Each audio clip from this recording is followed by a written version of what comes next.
It makes you feel really poorly, to be honest. And it's quite depressing at times, particularly when you're having an exacerbation. Life is miserable when it's like that. It's just like your whole body is against you. Everything that you do is at least 2 times harder. People don't understand how it limits your life. If you give up on your education, you had the dream job. Each time we have an exacerbation, we don't really come back to where we were before. We lose a little bit of lung function every time we exacerbate. It's attacking the very breath that we breathe.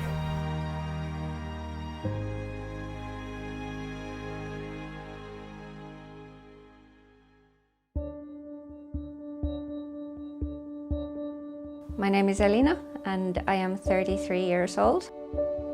One morning I was taking my dog for a walk. I started to cough. I was gasping for breath. I was in a hospital for about a week. I had no idea about COPD or emphysema. I didn't even know what I was dealing with back then.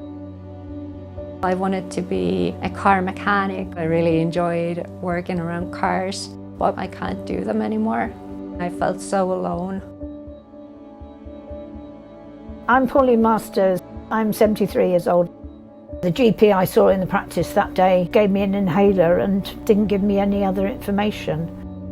I don't ever remember COPD ever being mentioned by anybody. So that was my level of ignorance.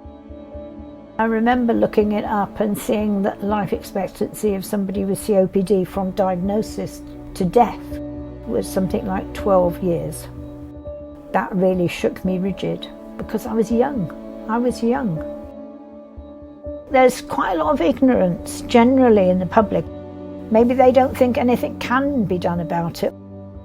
There is a lot that can be done about it to mitigate the effects of it.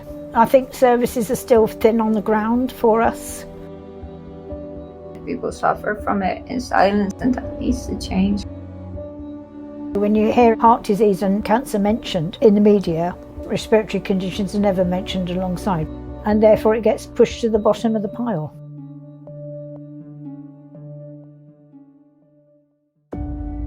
The numbers of people who suffer from COPD in this country and around the world are so extraordinarily high. I don't feel I have a safety net. I don't have a care plan for a start. I see the oxygen nurse once a year. That's about it. I would like to see somebody a bit more regularly, just for monitoring. It's a bit difficult for me to judge where I am in this condition. You need an action plan with your COPD. You need to take care of yourself. It's not rocket science. It's good basic prevention and good healthcare. COPD needs to be taken seriously right now. Just think of the benefits to health services around the world and to our lives if more attention was given to helping people with COPD. The health savings must be huge. Every second that passes, that is time wasted. I'd like to see it have a higher profile. Just imagine if that was the case.